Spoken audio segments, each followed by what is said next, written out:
We're now going to move to agenda item 3, which is the superintendent's update on safety. Dr. Joanne Fay.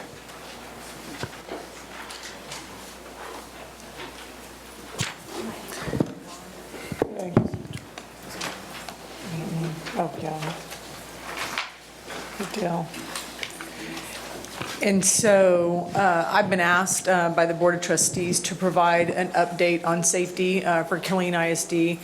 Specifically at the very end, we will cover some of the safety that was put into place today and moving forward for Roy J. Smith Middle School. And so immediately following the incident, Dr. Osborne and staff, senior staff, were working immediately with campus leaders to work on the what next, right? Because not only was the campus of Roy J. Smith Middle School impacted, but the entire community of Killeen ISD schools was definitely impacted. And so what we're going to show tonight is a synthesis of what we're doing district-wide.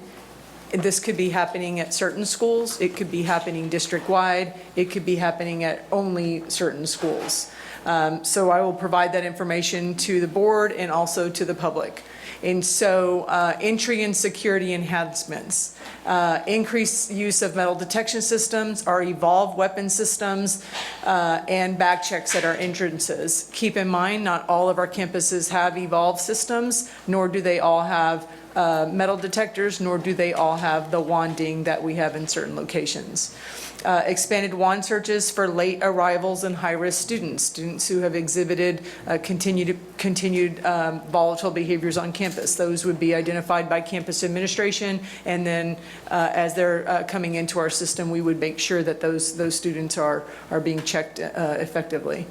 Implementing bag policies. The district has not done a district-wide bag policy, but we did have principals across the system immediately take action on what they believe would enhance safety at their own campuses. And so some of them indicated bags at certain sizes, some of them indicated clear bags, some of them said no bags.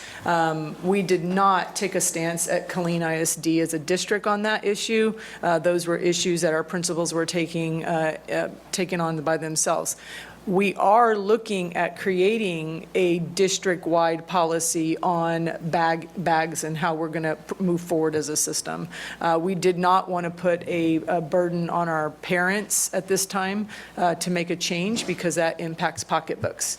And so we are looking at ways to create expedient process in that right now, but we're looking for community partners, and we're working through that so that we don't have that burden on our families. Tighten single point of entry on most campuses. So we have many campuses. At a high school campuses, you probably have over 40 entries into the building. And so we are looking to, most of our campuses do a single point of entry, and on high school campuses, we certainly have to have 2 because of the volume of students. Increased personnel at metal detector stations and our evolved system detections. Metal detectors and evolved systems, and of course wanding requires staff because there's certain things that need to happen if and when something is found. Additional added traditional metal detectors and bag checks at front doors and late arrivals. And so I'm going to move on to the next section unless the board has some questions. Questions from trustees? Madam Vice President. Dr. Fay, will that, the evolved checks or the metal checks, would that also include the children returning from lunchtime at the high schools who are able to leave campus? That is a great question, and probably one that we have considered in requiring people coming back from lunches to go through a single point of entry. And we'll double check that because I don't want to misspeak. Do you have that on your radar, Dr. Osborne? We have a closed campus for lunches, and our high schools have implemented policies for our doors returning from other entities. If they are transitioning for a dual credit class or they're off campus, there is a plan, and the systems are being implemented upon return. Yes, ma'am. Yeah. I would also say we also have late arrivals. We have kids that, if they're CCMR, they can they don't have a first period, and so creating that space for them to check in is certainly important, and that has not been a practice at KISD in the past. Other questions? Madam Adams. Thank you, sir. How might we adjust the day for learning when the checks kind of I heard a parent say an hour, whatever, delay. So how do we get the schedule adjusted so that students meet all their academic? So we anticipate at Roy J. Smith is that it will take us a few days to get things moving quicker. At our high school campuses have been doing this all year, so they have the process down. There is no delay in the start of school. The single point of entry is a concern because, and why we're doing it is because we don't have all systems at all doors. And so we anticipate, this morning we began letting kids in, I believe, at 7:15, and we were, the last student walked through at 9:01. So we appreciate our community being very patient with that. Appreciate Colonel Stokes and her team who sent out our adoptee unit to help support kids in those lines this morning. And certainly we had additional police presence. But we do anticipate that we will become faster at the process. And then if we, in a couple days, if that does not change, then we will look at, and I have on my notes, to look at adjusting for academic progress in schools. And my last question is, are these daily checks, random checks, or the principals have the discretion? So right now, they are daily checks. That has been something that we have been working through and trying to understand. I know last year when I came to the system, it was random. This year, specifically with Evolve Systems, the expectation was that if you had assets, you used them. There is something, something to be said about strategy around that. Different leaders believe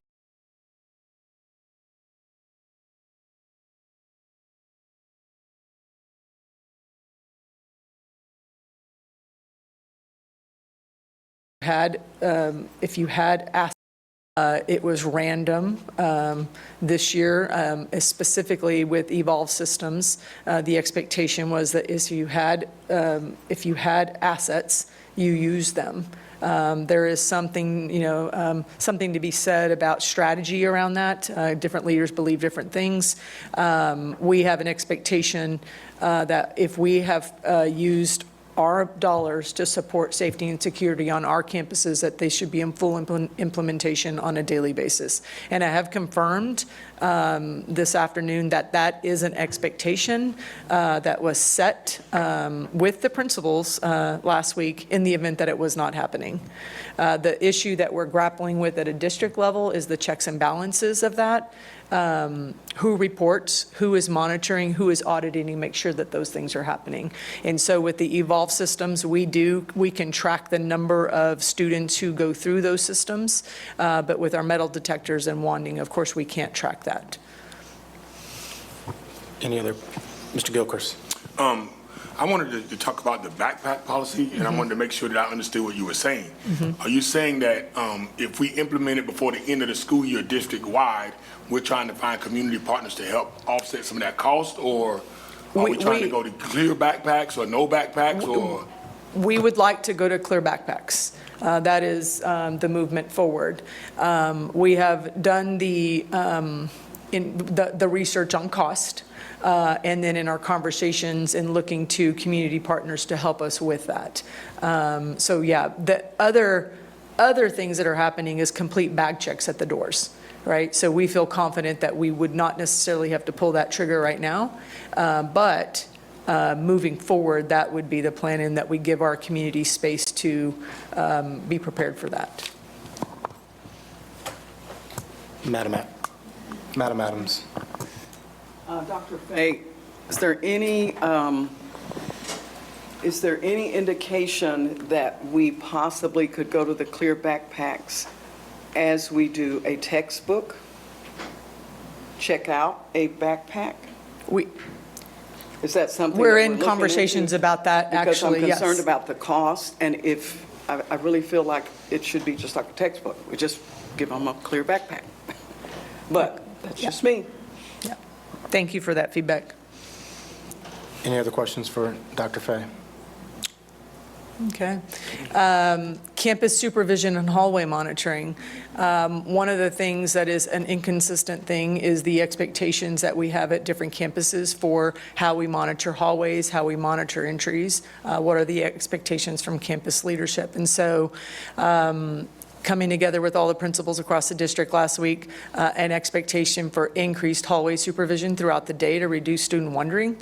Administrators assigned to hallway transitions and lunch duty to deter conflicts. We're using a QR code check-in for duty station reinforcements so that we can track who is on duty and who is not. Some of our buildings are very large, so it takes a lot of time for, if you only have 2 or 3 administrators, like wandering and checking off who is there and who's not there. So that's been effective. I saw that in action this morning at Roy J. Smith. Assigned additional admin, security, and support staff to high traffic areas. Typically when you're in common areas, lunch, after school areas, before school areas, those are really big congested areas. And so we're defining that to have additional admin and security in those areas. And then establish staggered release at dismissal to prevent fights and congestion. So like if we had 3 hallways, we potentially could release hallway 1 at this time, hallway 2 at this time, and hallway 3 at the next time. So questions? Questions from trustees? Question. Mr. Secretary. I've heard a lot of people speak tonight about the availability of volunteers to come on campuses and help with supervision and other kinds of things that seem to be desperately needed. But I also know that there's a process by which those people have to be cleared, I guess, to come on campus. So I wonder, and maybe later in your report, but I wonder if we could start making opportunities to get these folks who have volunteered, who I think would be very welcome on our campuses. And then another thing, I guess as a former principal where there were lots of gang fights, I always had the opportunity to call additional police officers. Mm-hmm. I mean, at the end of the day, you can be almost perfect, but when the time comes, as it did last a couple of weeks ago, you've never done enough. Mm-hmm. So if our principals, without a bunch of BS, could call for additional police officers on our campuses, just that opportunity might be a giant positive thing we could do to help our principals and our kids. So I would encourage you to create that option for them. Can I respond? Yes, ma'am. So thank you for that feedback, and I believe that we do have that open communication with our chief when principals need that they can request that. Do they do it? I'm not sure. I have not tracked that, but that could be something that we're tracking. Maybe they don't know. Great insight. But certainly I know when principals have called me, I pick up the phone and call because they don't mind calling and saying, I need this, right? And so with respect to mentors, we have lots of different organizations that have reached out regarding, prior to the incident, I have met with 2 different groups in the north of 14, what I call the north of 14 area, groups feeding or families feeding into Killeen High School. Then recently, I have met with Brandy and Dr. Duckett and Aya Anelli over some of those same concerns. And then, of course, we have other people who have reached out to me directly about that. So there will be a big kickoff of creating a coordinated effort around that because it does take coordination to do something like this.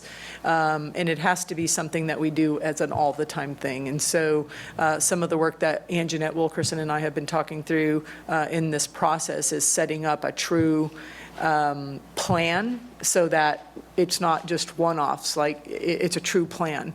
And so that takes manpower to do that. And so Anjanette can't do that by herself. And it's going to take principals, it's going to take staff, it's going to take a big, huge coordinated effort to do that. But we're very open. We believe the same thing that you believe, that it could be very helpful. Madam Vice President. Thank you. Dr. Fay, I'd like you to address the parents in reference to how they can reach out to administrators with this new policy, because a lot of them tried to do it during their lunch hour, because a lot of them work, or early in the morning when they first drop off their child at school, or perhaps when they pick up their child. But if our administrators and our teachers are going to be scattered throughout the school performing these functions, which I think is good, our parents need to know what processes are going to be available for them.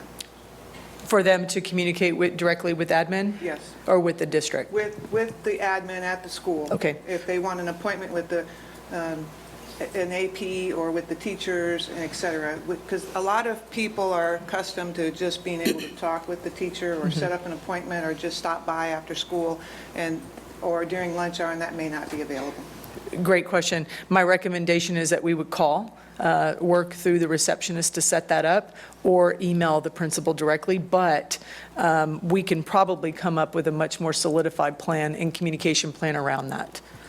Okay. Madam Adams. I'd just like to remind us, if we haven't had the opportunity to be at a middle school, high school, secondary school, every 50 minutes when that bell sounds and those kids are in the hallway, It's chaos. it is a moment to experience. As a former middle school principal, and I don't know how our principals, I have not interfaced with them, but because of the nature of kids, if they don't see visible adults, every time the bell sounds. And one of the things our staff worked for is shut down your instruction a minute or two early, get at the door. And as administration, we were looking. I had a hallway, the other AP had a hallway, the other AP. Bells ring, we go right to the halls. And what are we looking for? Yes, kids, but more so adults. They have to be visible. And hopefully that's one of the things that we're putting in place. It's very effective, highly effective. Because when the kids see the teachers, adults, and we're saying, hurry, hurry, you're going to be tardy, let's go, let's move it along. They're talking and moving and in the classes, and that's what we want. Any other questions? Mr. Mintz. So we've had two slides here, one about security, and we're talking now about monitoring and that kind of thing. And I'm going to tell you, this is only going to be as successful as it is sustainable. Yep. Which begs the question, if we're going to do all this stuff, why haven't we done it? So we can do it, but understand, when we did the teacher time study some time back, I can't even count how many people say, well, you can't buy me time, to which I say nonsense. I can buy you time. I can buy you time by making better policies, by making better procedures, and by applying resources at the right places in the right time. If we want to do this, it's going to cost money. And we're going to have to rethink about how we run our campuses. Now, I think that we can sustain this through the rest of the year, right? We can keep that bubble inflated. But if we're going to keep doing this, which I think we should, we've got to think about how we're going to sustain it and what resources and what procedures we're going to have to do to make it so. So that would be my only comment. I appreciate that feedback, and I would like to respond to that.